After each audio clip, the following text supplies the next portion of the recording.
السلام علیکم ورحمۃ اللہ وبرکاتہ۔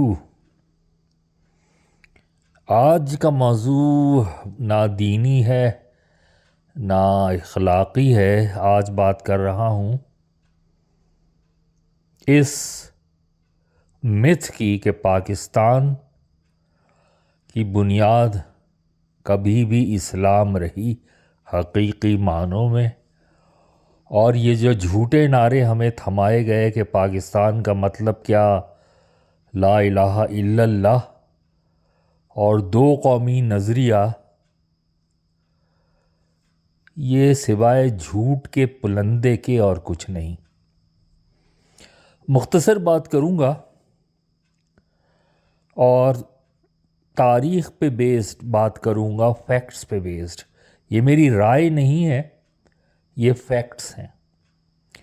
پہلا فیکٹ یہ کہ 1937 کے انتخابات میں مسلم لیگ کو مسلم اکثریتی علاقوں سے صرف 5% ووٹ ملا۔ اتنی بدترین کارکردگی تھی مسلم لیگ کی۔ اس بدترین کارکردگی کو دیکھتے ہوئے جناح کے پاس اور کوئی آپشن ہی موجود نہیں تھا کہ وہ لوگوں کو اپنی طرف راغب کرے، سوائے اس کے کہ وہ نعرہ لگائیں کہ پاکستان کا مطلب کیا لا الہ الا اللہ اور دو قومی نظریہ، اس کو ہوا دیں۔ کیا جو 400-700 سال مسلمانوں نے ہندوستان پہ حکومت کی، اس وقت وہ دو قومی نظریہ موجود نہیں تھا؟ یہ دو قومی نظریہ اسی وقت کیوں یاد آیا جب انگریز نے کہا کہ وہ اس ملک کو چھوڑ کر جا بھی سکتا ہے؟ کیونکہ یہ دو قومی نظریہ، اس کی بنیاد صرف اور صرف ہندو کا شدید ترین خوف تھا کہ اگر انگریز چلا گیا تو ہندو ہم کو نہ صرف عددی لحاظ سے بلکہ ہر کارکردگی کے ہر معیار پہ، چاہے وہ تعلیمی قابلیت ہی ہو، کہیں پیچھے چھوڑ چکا تھا مسلمانوں کو، اور مسلمانوں کا کوئی بھی امکان نہیں تھا اس بات کا کہ وہ اوپن میرٹ پہ ہی، اگر ہندو بالکل فیئرلی بھی ڈیل کرے تو بھی مسلمان کسی بھی صورت میں مقابلہ کر سکے۔ پھر اگر مسلم لیگ کو دیکھا جائے خود، تو اس میں تو زمینداروں کے علاوہ آپ کو کون نظر آتا ہے؟ بڑے بڑے لوگ، سب زمیندار۔ اسی وجہ سے قائد اعظم نے کبھی بھی تھرو آؤٹ ہز لائف کبھی بھی لینڈ ریفارمز کی بات کرنے کی جرت بھی نہیں کی، کیونکہ انہیں پتا تھا کہ اگر انہیں لینڈ ریفارمز کا نام لیا تو ان کے جو جن کو بعد میں کہا کہ کھوٹے سکے، وہ کھوٹے سکے بھی ہاتھ سے نکل جائیں گے۔ پھر اگر ان چار لوگوں کو دیکھا جائے، جناح کو، لیاقت علی خان جو پہلے صدر تھے مسلم لیگ کے، سر آغا خان سوئم، یہ لوگ، اور اقبال، یہ چاروں، تاریخ میں یہ بات اسٹیبلشڈ ہے جو کہ ہم سے چھپائی جاتی ہے کہ یہ چاروں کے چاروں شراب نوشی کرتے تھے۔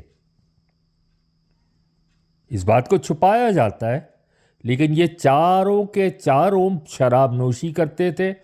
جناح صاحب کے بارے میں تو ہیکٹر بولیتھو نے اپنی کتاب میں لکھا ہے کہ وہ، جس کو پاکستانی بڑے فخر سے کہتے ہیں کہ جناح پہ لکھی گئی سب سے مستند کتاب ہے، اس میں ایک لکھا گیا ہے کہ جناح صاحب ناشتے کی میز پہ پورک ساسیجز کے سینڈوچز کھانا پسند کرتے تھے۔ پھر ان چاروں نے مسلمان بیویوں کے ہوتے ہوئے ان کی موجودگی میں غیر مسلم عورتوں سے معاشقے لڑائے۔ اور میں ذاتی زندگی اس لیے ڈسکس کر رہا ہوں کیونکہ یہ لیڈرز ہیں۔ اگر یہ عام آدمی ہوتا تو میں کبھی بھی یہ نہ کرتا کہ میں کسی کی ذاتی زندگی پہ تبصرہ کروں، لیکن یہ لیڈرز تھے جن کو ہم نے اسلام کے خدمتگار قرار دیا۔ پھر علامہ اقبال تو پوری دنیا گھومتے رہے، انگلستان بھی گئے، جرمنی بھی گئے، اسپین بھی گئے، ہر جگہ گئے۔ قائد اعظم کے متعدد سفر ہیں انگلستان کے۔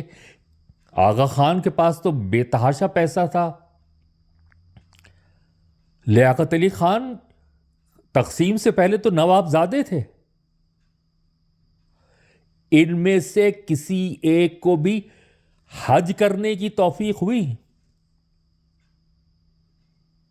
ان میں سے کسی کو ایک یا آدھ موقع کے علاوہ، صرف ایک آدھ موقع کے علاوہ، وہ بھی پبلک کنزمپشن کے لیے، کبھی نماز پڑھنے کی توفیق ہوئی؟ ایسے افراد کو کے بارے میں یہ سوچنا کہ انہوں نے ملک قائم کیا اسلام کے نام پہ، اس سے زیادہ بڑی حماقت کیا ہو سکتی ہے؟ وہ لوگ ذہنی معذور ہیں جو یہ سمجھتے ہیں کہ ان لوگوں نے پاکستان اس لیے حاصل کیا کہ اس میں اسلامی نظام قائم ہو۔ قائد اعظم جناح جو تھے، انہوں نے تو ساری زندگی میں ایک کتاب تک نہ لکھی، اور ان سے جب بھی یہ پوچھا گیا سوال کہ جناح صاحب یہ بتائیے کہ پاکستان میں آپ کس قسم کا نظام نافذ کرنا چاہیں گے، تو آج تک انہوں نے اس کا جواب نہیں دیا، بلکہ علی گڑھ مسلم یونیورسٹی کے طلباء نے جب یہ سوال ان سے بارہا کیا تو انہوں نے سختی سے ان سے کہا کہ جو بھی یہ سوال مجھ سے کرے وہ اصل میں مسلمانوں کا دشمن ہے۔ وہ کنفیوز، یا تو وہ خود ہی کنفیوز تھے یا وہ قوم کو کنفیوز رکھنا چاہتے تھے، کیونکہ اگر وہ یہ کہتے کہ اسلام ہوگا آئین کی بنیاد، تو پھر سوال پیدا ہوتا کون سا اسلام؟ ہم تو اسلام پہ بھی متفق نہیں ہیں، دیوبند کا کہ بریلوی، پھر شیعہ کے سنی، پھر حنفی کے مالکی کے شافعی کے حنبلی۔ شاید اس وجہ سے انہوں نے بہتر یہی سمجھا کہ مسلمانوں کو ایک کنفیوژن میں مبتلا رکھا جائے۔ پھر جب ان کو اندازہ ہو گیا کہ اب پاکستان بنے گا، انگریز نے اعلان کر دیا 1 سال پہلے کہ ہم آزادی دے رہے ہیں اور 2 الگ مملکتیں وجود میں آئیں گی، اور اتنا وقت تھا جناح صاحب کے پاس، کیا جناح صاحب نے پاکستان کے آئین کے لیے کوئی گائیڈنگ پرنسپلز ہی لکھے؟ نہیں۔ کیوں؟ کیا کبھی سوچا ہے آپ نے، غور کیا اس بات پہ؟